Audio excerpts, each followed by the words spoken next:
Tyre, there's an old house on Maple Street, long abandoned and falling into decay.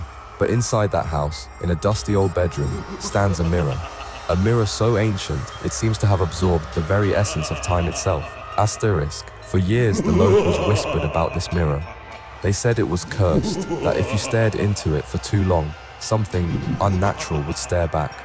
But like all urban legends, it was dismissed by most as just another ghost story.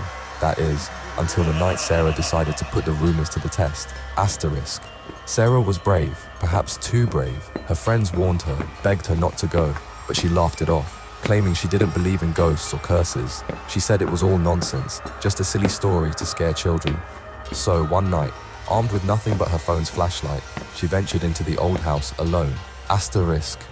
She found the mirror exactly where people said it would be, covered in dust and cobwebs. She wiped away the grime and stared at her reflection. At first, there was nothing unusual, just her own face staring back at her. But as the minutes ticked by, something began to change. A shadowy figure appeared behind her in the reflection, faint at first, then growing clearer with each passing second. Startled, Sarah spun around, but there was nothing there, just the empty room behind her. Confused, she looked back at the mirror, and that's when she saw it. Her reflection wasn't just mirroring her movements anymore.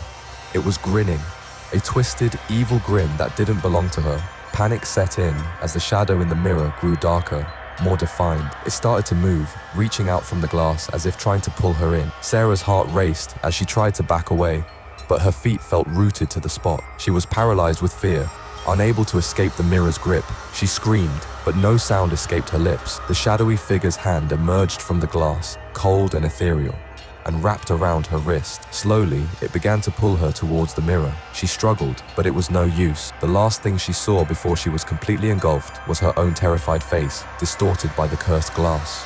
The next morning, Sarah's friends went looking for her when she didn't show up. They searched the house and found nothing except the mirror. And when they looked into it, they swore they saw Sarah's reflection, her eyes wide with fear, trapped forever in the glass. Now, the mirror stands as a warning to those who dare to look too closely. It waits in silence, ready to claim its next victim, because some shadows are more than just tricks of the light.